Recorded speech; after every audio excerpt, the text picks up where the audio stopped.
A paz do Senhor.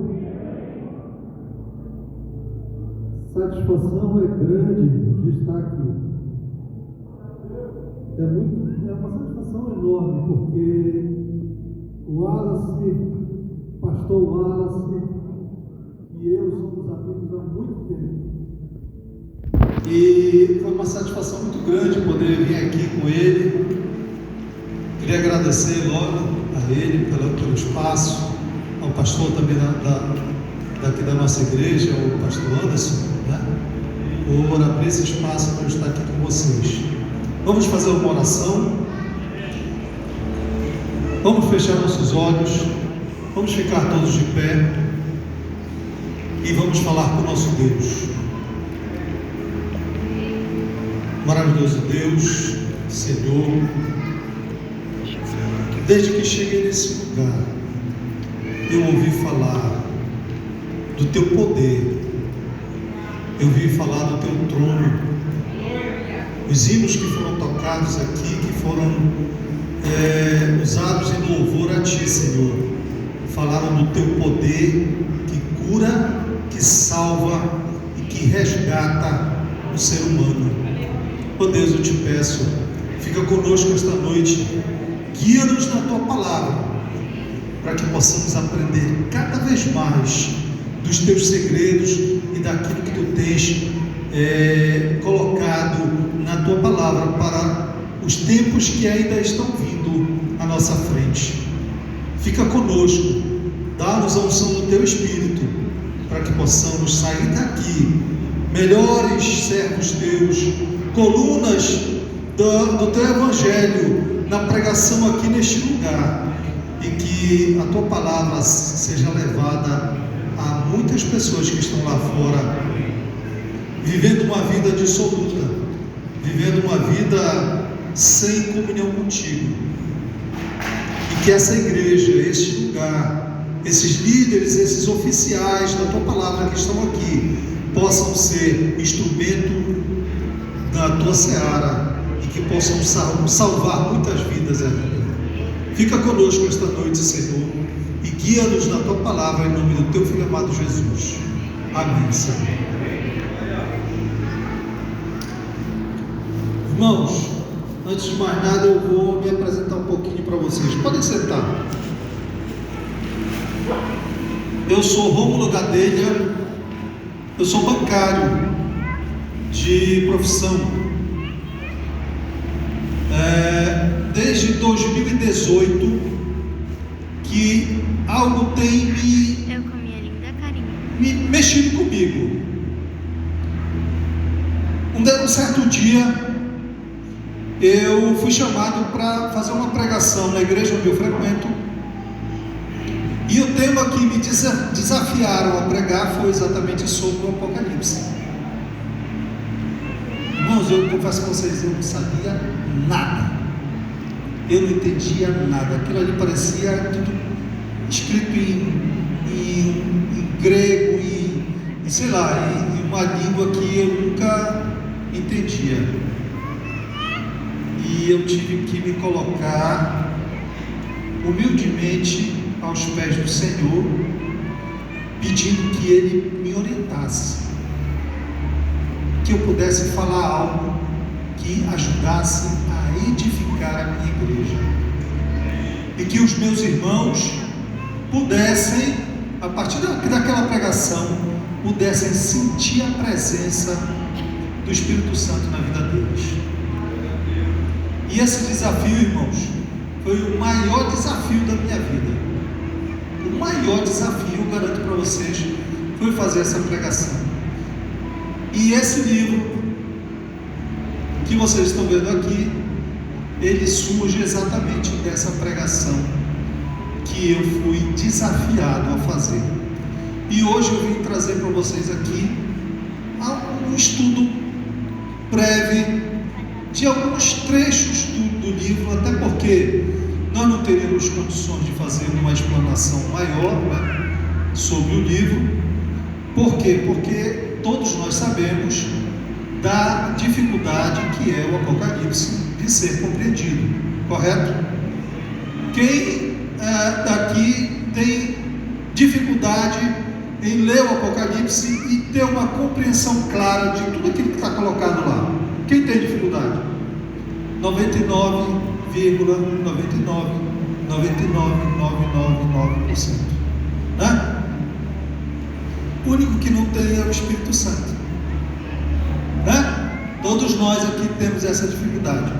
E eu humildemente, irmãos, estou aqui para tentar levar a vocês aquilo que eu compreendi daquilo que eu estudei, ok? Vocês vão estar comigo nessa jornada? Quantos estão com a sua Bíblia em mãos? Olha, irmãos, a Bíblia é... Como é que a própria Bíblia se define? Ela é o quê? A espada, né? A espada é a palavra de Deus. E um soldado que vai para a guerra sem espada é difícil, né? Nós temos que estar com a nossa Bíblia, né? A Bíblia é algo importante. A Bíblia é o livro, é o principal livro que nós devemos ter tanto na nossa casa, no nosso trabalho, em qualquer lugar, tá bom? Então, a primeira coisa, irmãos, nós temos que ter a nossa Bíblia sempre. Mas para a gente iniciar o nosso estudo, eu gostaria que o irmão pudesse passar, colocar já os slides, pode ser? Para a gente iniciar. Bom, irmãos, o meu livro se chama Os Quatro Ventos de Apocalipse 7. Por aí dá para perceber que o ponto central do estudo que eu fiz foi exatamente o capítulo 7 de Apocalipse. E hoje nós vamos estudar, irmãos, por incrível que pareça, só praticamente o primeiro versículo de Apocalipse 7. Então você já pode abrir aí Apocalipse 7, no verso 1, para a gente iniciar o nosso estudo dessa noite. Amém? Bom, como é que está escrito? Amém? Todos já encontraram? Vamos lá. Como é que está escrito aí? Depois disto, vi 4 anjos em pé nos 4 cantos da terra, retendo os 4 ventos da terra, para que nenhum vento soprasse sobre a terra, nem sobre o mar, nem contra as árvores, a árvore, né? É assim que está escrito aí, correto? Bom, irmãos, antes da gente compreender o que significa esse texto, nós vamos ter que definir uma metodologia de estudo. Quantos aqui já fizeram um curso acadêmico, um curso de graduação? Na universidade, nós aprendemos que para a gente estudar alguma coisa, nós temos que ter uma metodologia, tá certo? Então nós estamos estudando aqui. Qual é o foco? Apocalipse 7:1. Pode passar, meu irmão.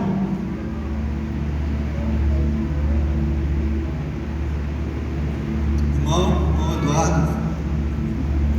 Pronto. Irmãos, quando a gente vai estudar o Apocalipse 7, a gente percebe que existe um outro texto bíblico que é muito semelhante a Apocalipse 7. É exatamente Daniel 7. Então eu vou pedir para você agora ir na sua Bíblia até Daniel 7, tá certo? Para que nós possamos entender o que é, qual é essa semelhança entre Apocalipse 7 e Daniel 7, ok?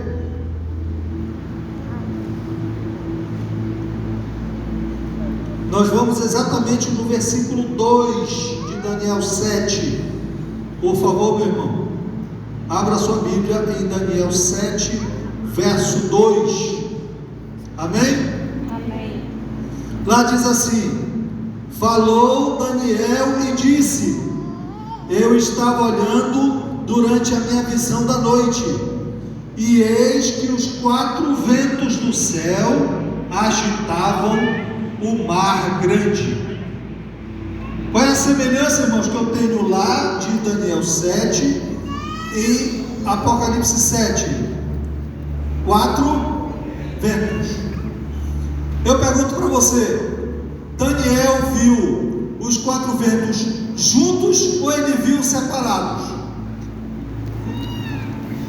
Ele viu um a um ou ele viu os 4 ventos juntos? Ele viu juntos. Não foi isso que ele disse? Eu estava olhando durante a minha visão da noite, e eis que os 4 ventos. Então ele viu 4 ventos juntos, tá certo? Quando a gente vai lá para Apocalipse, como é que diz lá em Apocalipse 7?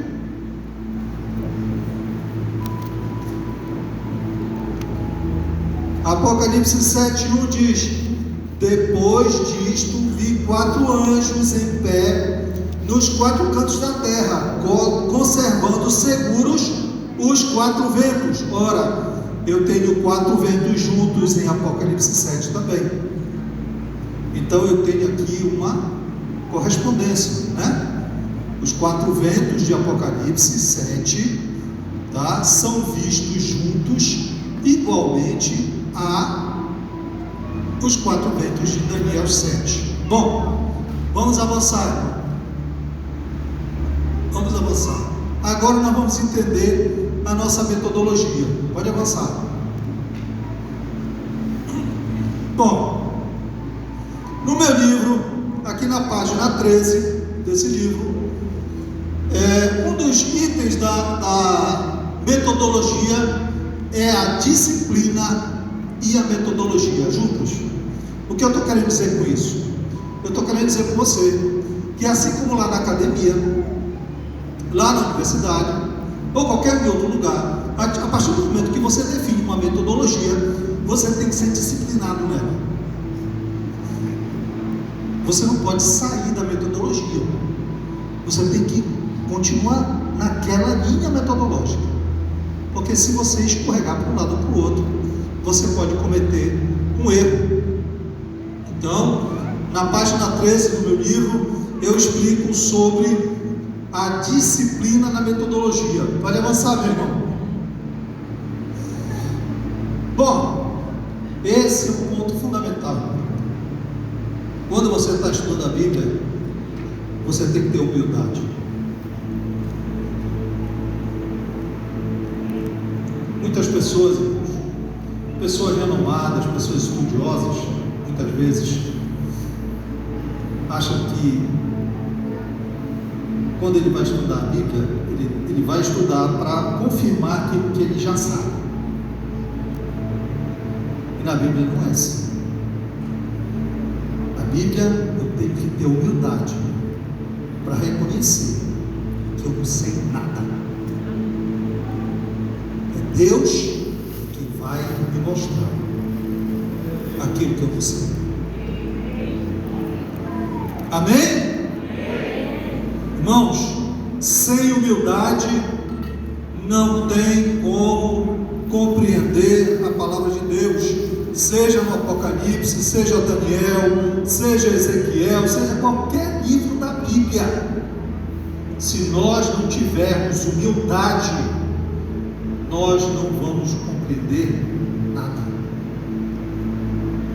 Então você dobra o seu joelho, coloca a Bíblia na sua frente e pede: Senhor, eu não estou entendendo nada. Eu estou lendo, mas não estou entendendo nada. E eu quero entender a tua palavra. Quem sabe aqui o que significa a palavra Apocalipse? Muito bem, revelação. Apocalipse significa revelação.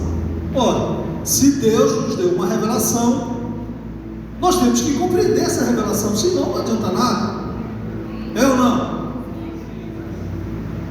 Tá? Vamos em frente, irmão, pode passar. Na página 14 do meu livro, eu estou falando de outro ponto metodológico fundamental, meu irmão. Fundamental. A Bíblia e somente a Bíblia. Tem pessoas que vão buscar em outros livros, em outras literaturas, vão buscar informações e aplicações da palavra de Deus, né? Isso tem um perigo muito grande, irmãos, porque a Bíblia a si só se interpreta. É ela que dá a interpretação para nós. Não somos nós que criamos uma interpretação. É a Bíblia que nos mostra aquilo que Deus quer nos dizer. Amém?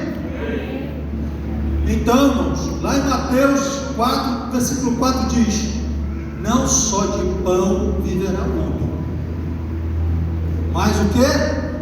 De toda a palavra que sai da boca de Deus. Irmãos,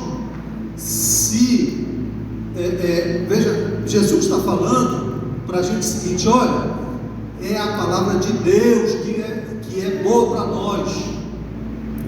Ela é tão boa como um pão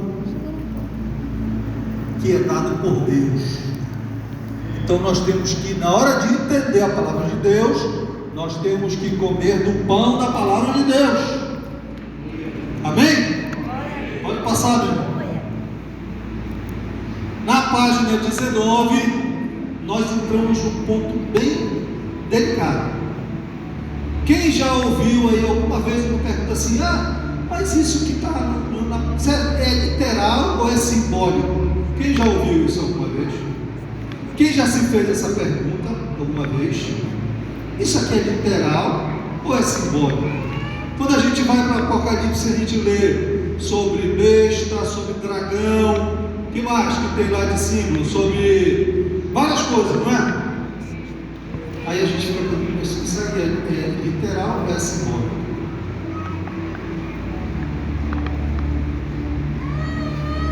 Qual é o ponto fundamental para você entender o que é literal e o que é simbólico? Hoje eu vou dar para você a chave para entender isso. Nós acabamos de estudar que a Bíblia, somente a Bíblia, é o pão, é lá que está o alimento. Não foi isso que nós estudamos agora há pouco? Então, aqui, para eu entender o que é literal e o que é simbólico, eu tenho que pegar na própria Bíblia. Se a Bíblia já me diz que a besta do Apocalipse, ou a que veio da terra ou a que veio do mar, se a Bíblia me diz que é literal, é literal. Mas se ela me diz que é simbólico, é simbólico. Se ela me diz que lá em Apocalipse 6 fala de montes, né? Apocalipse 6, 12, se não me engano. Apocalipse 6, 12. Abra aí a sua Bíblia aí. 6,16. Apocalipse 6, verso 16. O que diz aí? Amém? E disseram aos montes e rocheiros: ora, se esse monte é literal, a Bíblia está falando de um monte, de uma montanha, correto? Mas se eu disser para vocês que tem um texto na Bíblia que diz que esse monte pode não ser literal, você quer descobrir? Abra em Salmos 125. Abra sua Bíblia em Salmos 125.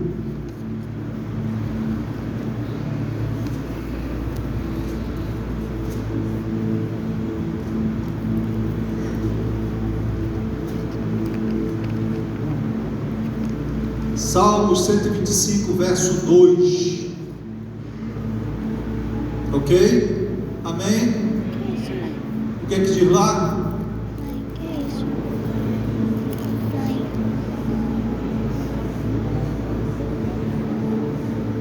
Como em redor de Jerusalém estão os montes, assim o Senhor em derredor de seu povo, desde agora e para sempre. Amém. Olha, tenho aqui a mesma figura. Eu tenho um monte, não é isso? E lá em Apocalipse eu tenho um monte também. Correto? E o que esse monte aqui de Salmo me diz? Diz que Deus está ao redor do seu povo de Jerusalém, assim como os montes, né, estão. O que os montes significavam, simbolizavam naquela época? Proteção. Uma cidade edificada em cima de um monte, ela tinha uma proteção contra o seu inimigo. Então Deus está ao redor de nós, assim como os montes estão em torno de Jerusalém, fazendo o que? Nos protegendo. Então qual é o simbolismo de montes? É a proteção de Deus. Aí quando você vai lá para Apocalipse 6, você vai poder entender o que significa os montes fugirem do seu lugar. Tá certo? Então veja que qual é o ponto-chave para entender o que é literal e o que é simbólico. É consultar a própria Bíblia para ver se ela explica aquilo que você está em dúvida. Tá bom? Vamos em frente. Bom, já entendemos aqui. Eu não vou passar evidentemente a metodologia toda, porque nós não vamos ter tempo, tá? Aí você querendo, você pode adquirir o meu livro, está ali atrás. Quem quiser, inclusive, no final pode ir lá com a gente, que a gente possibilita você adquirir o livro, tá? Bom, só que no início nós falamos de Apocalipse 7 e Daniel 7, correto? A semelhança entre os 4 ventos de Daniel 7 com Apocalipse 7. Pode continuar.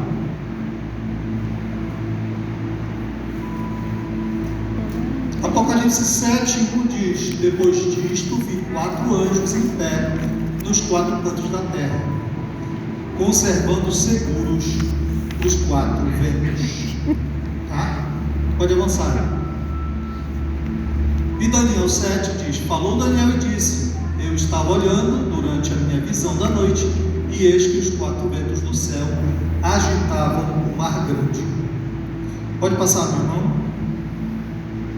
Bom, a semelhança, nós já chegamos nesse ponto. A semelhança são exatamente os 4 ventos vistos juntos. Ok? Pode passar, meu irmão. Bom, mas agora eu tenho que saber o que significa.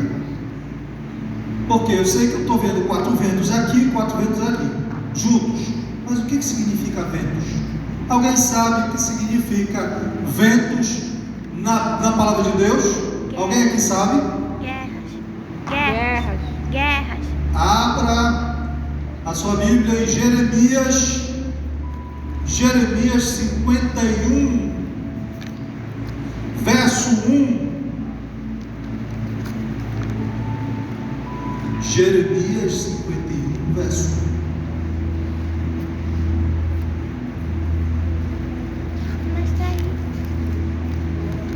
Todos já acharam? Amém? Amém. Eu queria que vocês me acompanhassem na leitura agora. Vamos ler todos juntos? Vamos ler? Jeremias 51, verso 1. Eu não vou nem ler ali, eu vou ler aqui na minha Bíblia. 51, verso 1. Vamos lá juntos? Vamos ler em voz alta, todo mundo? Assim diz o Senhor: Eis que levantarei um vento destruidor contra a Babilônia e contra os que habitam em Lebe-Cabai.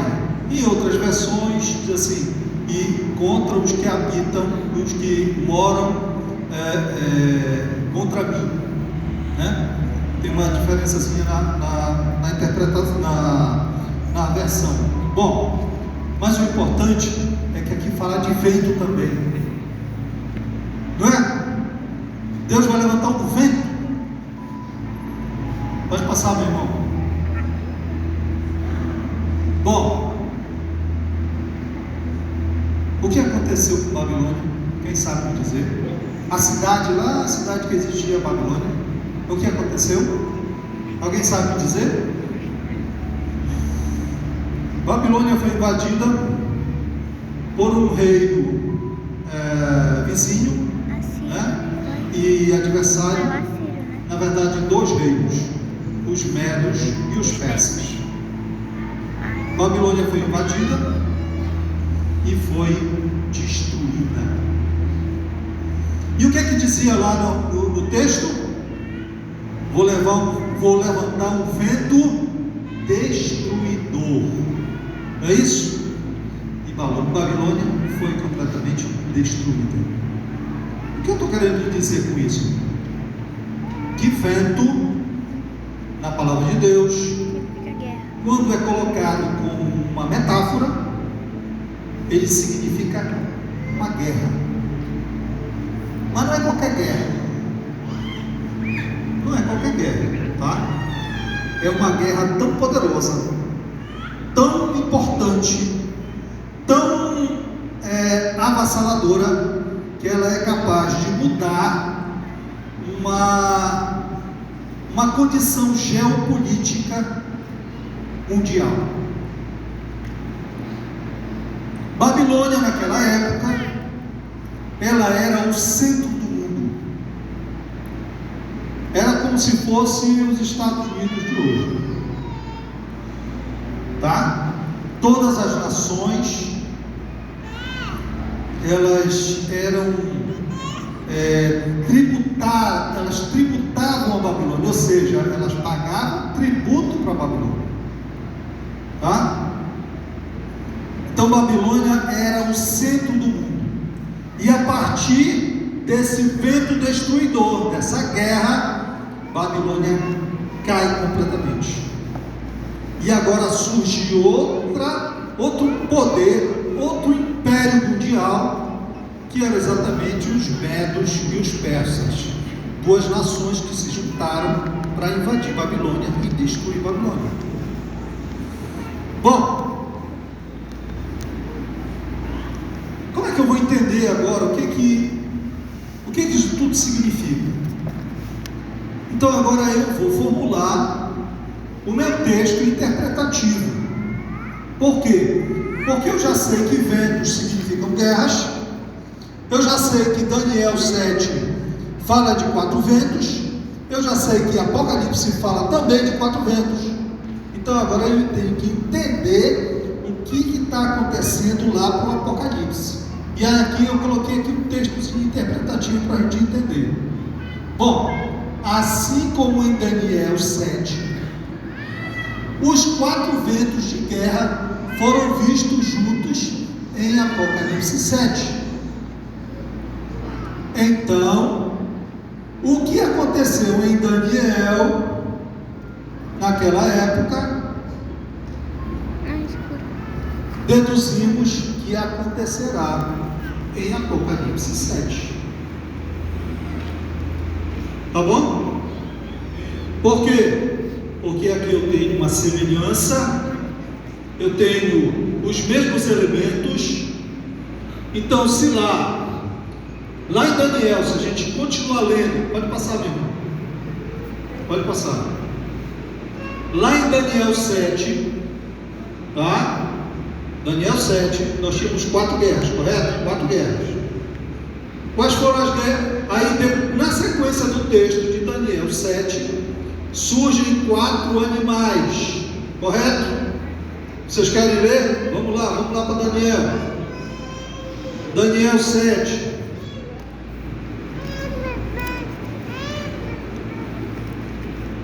Irmãos, o texto bíblico é assim mesmo. A gente vai para cá, vai para lá e vai aprendendo. Tá certo? Daniel 7, vamos para o versículo 3. Vou ler para vocês o versículo 3. Diz assim: 4 animais grandes, diferentes uns dos outros, subiam do mar. Ora, os 4 ventos estavam agitando o mar, e agora surgem 4 animais desse mesmo mar. O primeiro, como leão, tinha asas de águia. Enquanto eu olhava, foram-lhe arrancadas as asas. Depois nós vamos lá para o segundo animal. Qual foi o segundo animal? Foi o urso, o qual se levantou sobre os seus lados. Tudo isso, irmãos, tem uma simbologia. Só que o estudo é longo, eu não vou entrar nesses detalhes. O que eu estou querendo mostrar para você? Irmão, nós temos que voltar. Está no texto? Volte lá para o slide, por favor. Isso. Bom, o que eu estou querendo mostrar para você? Que daqueles 4 ventos de Daniel surgiu o primeiro animal, que é o leão, o segundo, que é o urso, o terceiro, o leopardo, e o quarto animal, se você for ler lá na sequência, ele é definido como um animal terrível e espantoso. Um animal que não é bem definido na Bíblia. Ele sabe o que ele é? Ele é uma besta. Então, depois de 3 animais, surge o quê? Surge uma besta. Tá certo? Bom, 4 nações. Quando a gente vai para a história real, quando a gente vai para a história, para os livros, a gente percebe que 4 nações se sucederam como impérios mundiais. Primeiro Babilônia, depois os medos e os persas, depois a Grécia e por último Roma. Bom, é fácil eu fazer a associação, né, entre os 4 animais da Bíblia e as 4 nações que se sucederam como impérios mundiais naquela época. Então, o leão simboliza a Babilônia, o leopardo o urso simboliza os medos e os persas, o leopardo a Grécia e o